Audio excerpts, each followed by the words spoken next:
Hey guys, it's KJM, and you guys know what time it is. But before I get into what this video is really about, I just want to say that today I'm giving y'all Dolly Parton Jolene hair, okay? So I'm getting into boiling my synthetic wigs to preserve them, and I wasn't sure how the wig from last week, how it was going to turn out. But baby, all I'm saying is Jolene, Jolene, Jolene, Jolene, I'm begging you, please don't take my man. Jolene, Jolene, Jolene, please don't take him just because you can.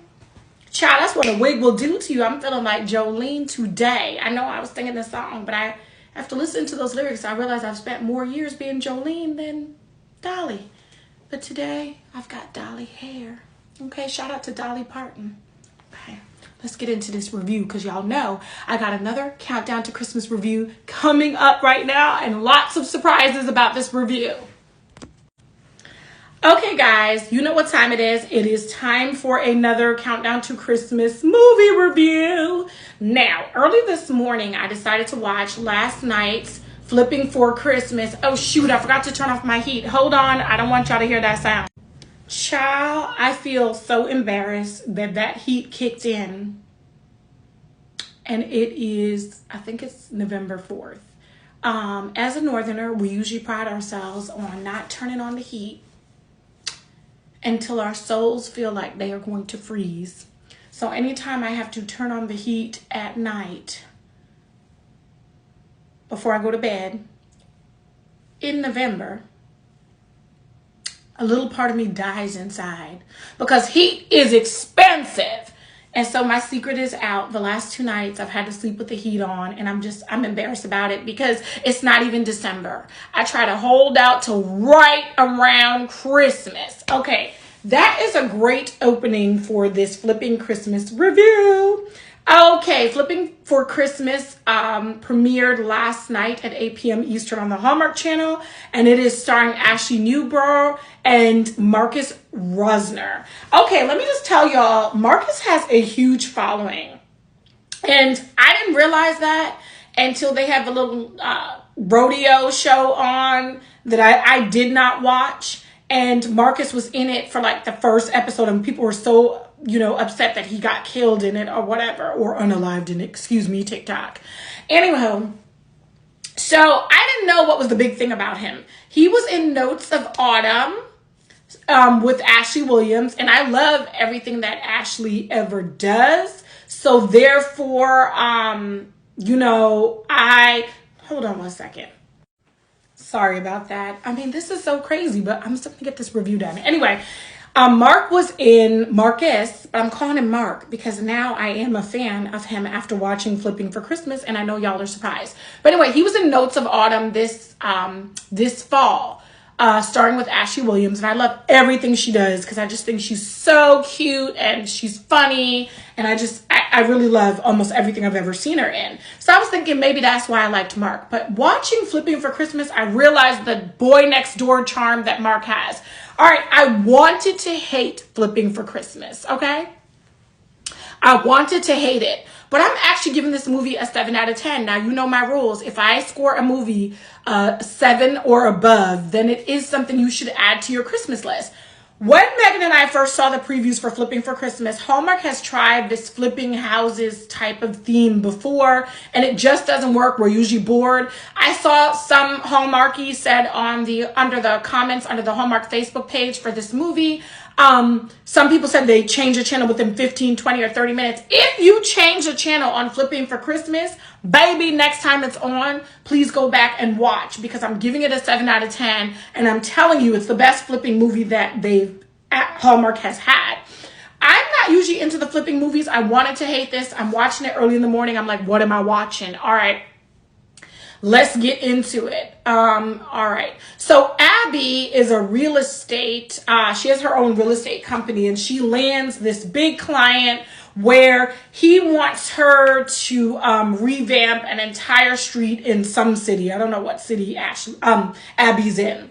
And he says he wants to gentrify that street. Now, she didn't have a problem with gentrification when it was a street that she did not know. And the minute I heard that word gentrification, I was actually pretty upset because that is not something to be proud of, Hallmark.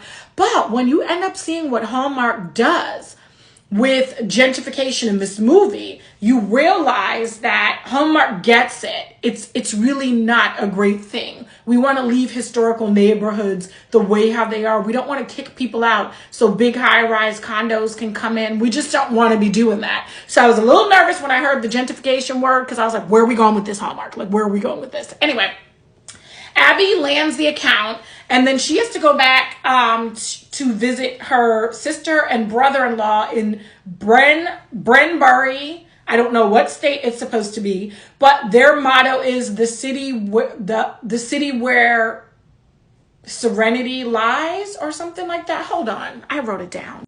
Excuse me, the Brenbury motto was where city meets serenity. Sorry about that. I definitely took notes on that because I thought that was fabulous. Anyway, she goes to visit her sister and brother-in-law. Brother-in-law's great-grandfather, Frank, passed away and left him his house. Grandpa Frank's house is actually beautiful, and, Clara, Abby's sister, and the brother-in-law, John, they actually want to sell Grandpa Frank's house, but Grandpa Frank left half of his house to Bo, Mark Rosner's character. Bo helped him fix up that house, work on that house. They had great memories in that house. So Bo wants to turn that house into a bed and breakfast for Brenbury. And, Clara and John, or is it Claire? Hold on. It's Claire. Anyway, I told you these names don't matter, just the themes. So Claire and John actually want to sell the home so they can use the proceeds and buy a bigger home for them and their two sons. So they call in Abby to help rejuvenate this house and convince Bo to sell the home.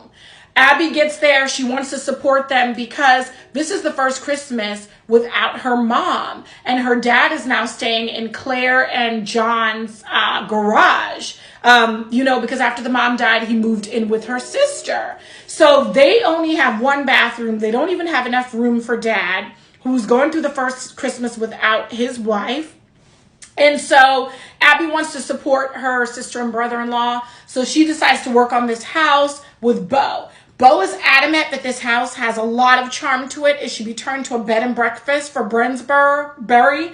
And so they clash on that. Immediately, the two leads had chemistry. I can't tell you how important it is for two leads to have chemistry. If they do not have chemistry, then even the best storylines will go... But even the worst storylines, like what I thought Flipping for Christmas would be, get so much better when there's chemistry. So Ashley and Marcus had a lot of chemistry, baby. I was believing that Abby and Bo were feeling each other. These two start working on Grandpa Frank's house. And as time goes on, Abby starts to see the charm of this house and how much it means to Bo. And she starts to think that Bo may have a point about not selling this house and turning it into a bed and breakfast. So we watch these two fall in love.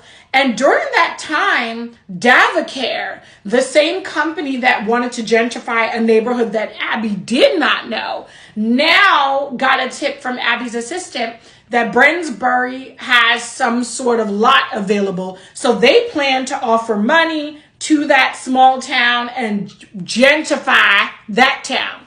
All of a sudden now it's a town that Abby knows, and she's now fallen in love with where her brother-in-law and sister live. She doesn't want it to be gentrified. So she goes to the mayor. She says, don't do the sale. The mayor says he'll think about it.